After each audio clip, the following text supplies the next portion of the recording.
this is Ian again from Vintage Outerwear. I had said in my last video that I'd go over some of the contents of my bags or some of the little packs that I carry on a daily basis. And I'd like to show you what the contents of there are and why I switch them at times. I usually switch them according to where I'm going or what I'm doing or how long I'm going to be gone or how many people I may be with. Even demographically, you can switch the contents of your first aid kits by demographics. In other words, if you're going to be with children, then you don't want to carry a full-size windless tourniquet. You know, it would be better off to carry something smaller that was more appropriate, that you may have had more training in to use on a smaller diameter limb. But we'll get into that in a further video. I'm getting ahead of myself. I'd like to show you some of the contents.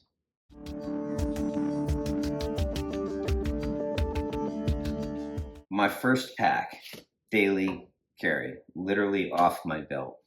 I put the link for it in my last video.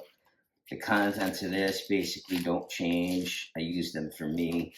In it, I have some rolled gauze, which I can use to wrap a wound. I can use to, if I had to use a t-shirt to stop the bleeding, I would wrap the t-shirt onto the limb with this.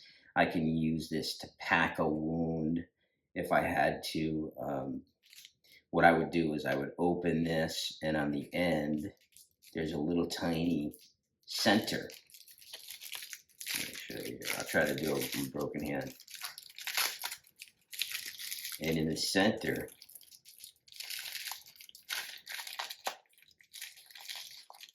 you can grab the center and pull it and use it to pack the wound.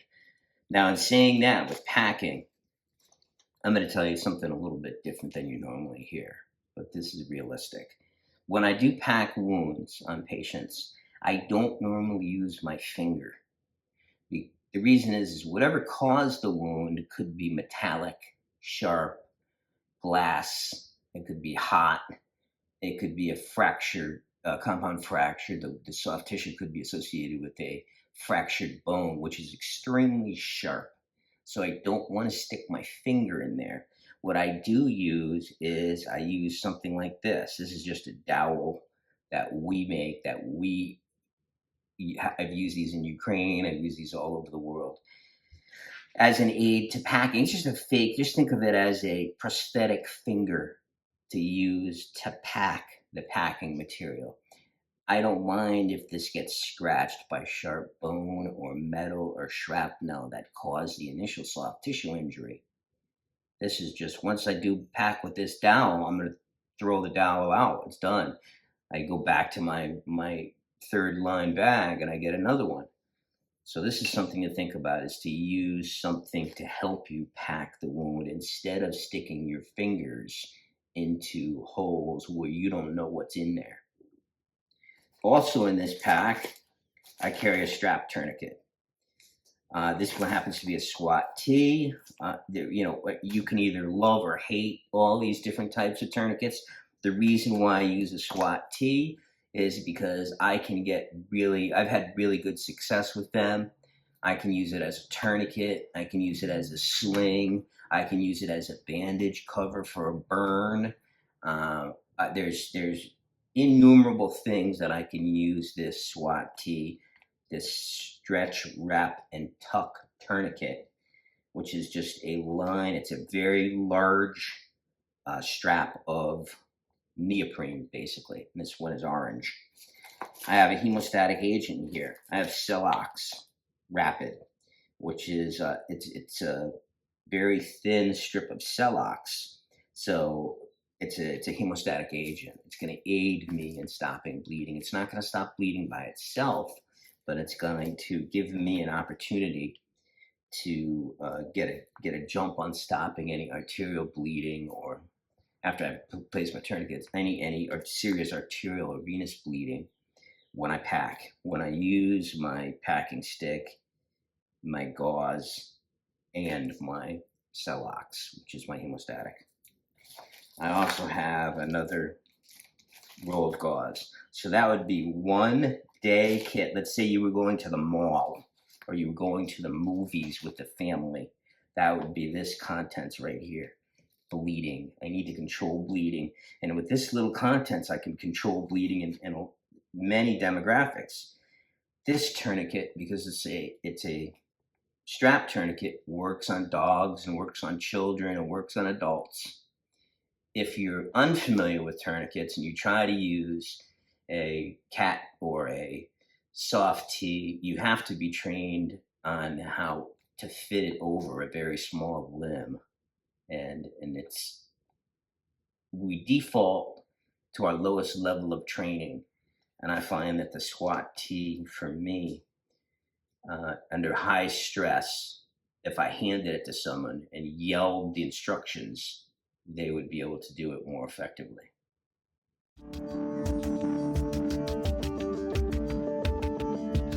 Okay, this is one of my, mentioned might be like my second line if I was younger, more active, in better shape, and carried a backpack everywhere. This would be my second line. Actually, it would be on my pack, and I'd be able to tear it off and throw it to someone who needed it that was close by, throw it to another medic, or ideally, it's for me, it's for my use.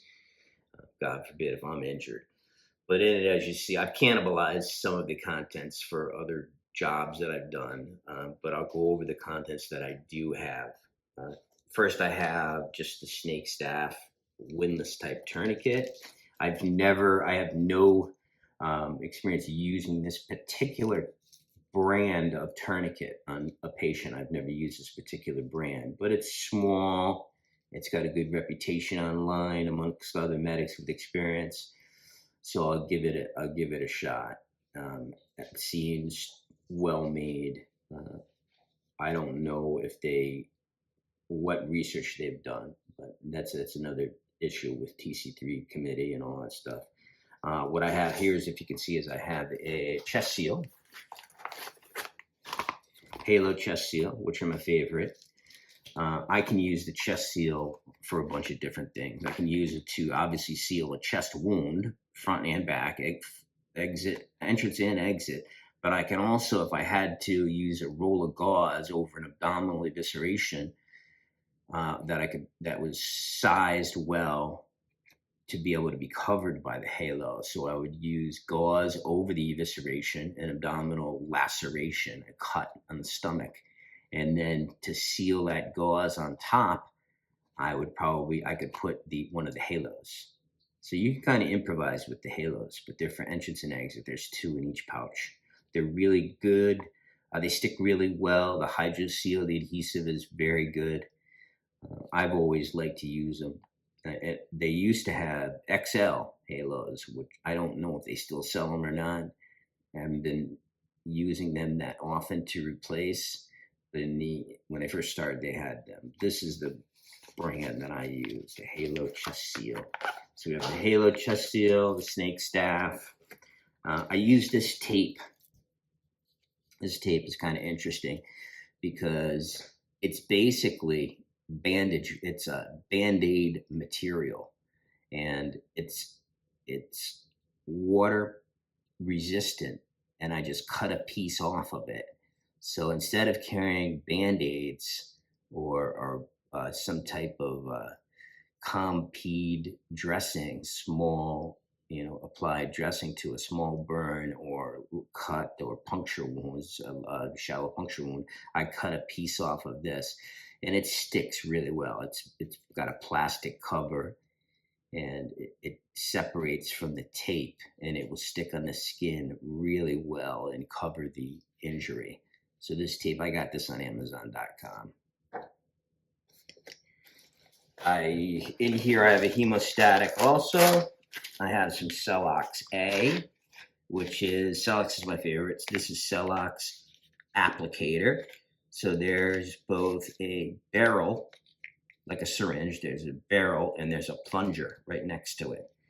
When you open this, you take the barrel of the syringe, you take the plunger, put it in the end of the barrel, just like you would a regular syringe. On the end there's cracks. So when you start to push the plunger into the barrel like you would a syringe, the hemostatic will exit. It's a powdered hemostatic, yellow, will exit and go into the wound. It's good for puncture wounds. It's good for when a little bit of tissue is missing due to a bad laceration. Not necessarily an incision, but where there's tissue missing, you can fill the missing space with the Celox A and then apply direct pressure. Any of the hemostatics require at least 3 minutes of direct pressure. They're not magic. There's nothing that they can do on their own without your augmenting their abilities. So you can't apply this and then walk away thinking you've stopped the bleeding. You still have to apply at least 3 minutes of direct pressure to the area.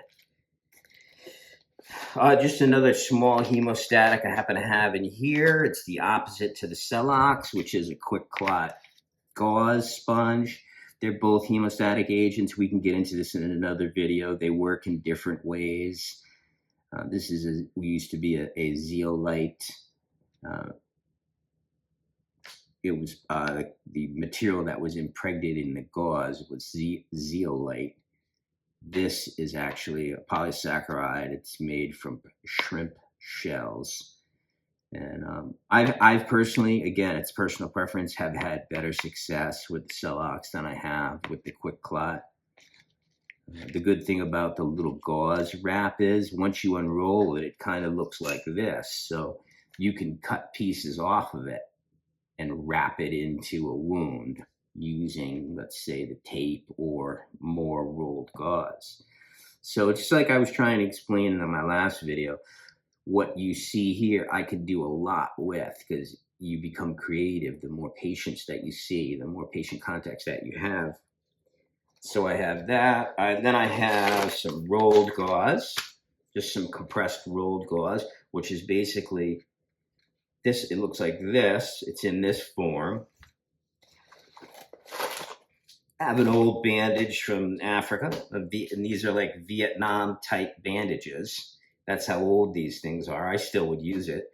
It's a gauze pad with green tails that are extended, so it can be wrapped around a limb or an abdomen area or chest, and used to we use direct pressure right on top of it. With a bandage like this, what I would do is I would save this wrapper. And if the wound was in the chest, then I had to seal the chest, and I did not have a dedicated chest seal. I would use this wrapper to help me make somewhat of an airtight seal over the chest with a patient that had a penetrating chest injury and was short of breath. That patient would then be one-on-one with me, but it's another video. That's basically my S-Tack pouch. I have a rat's tourniquet. I don't know why I have one of these. It's just another strap type tourniquet. I don't use it often. I use it in classes for demonstration. It's got a lot of negative reviews, and a lot of them are warranted. Again, that's a tourniquet for another video where we can talk about the different tourniquet pros and cons.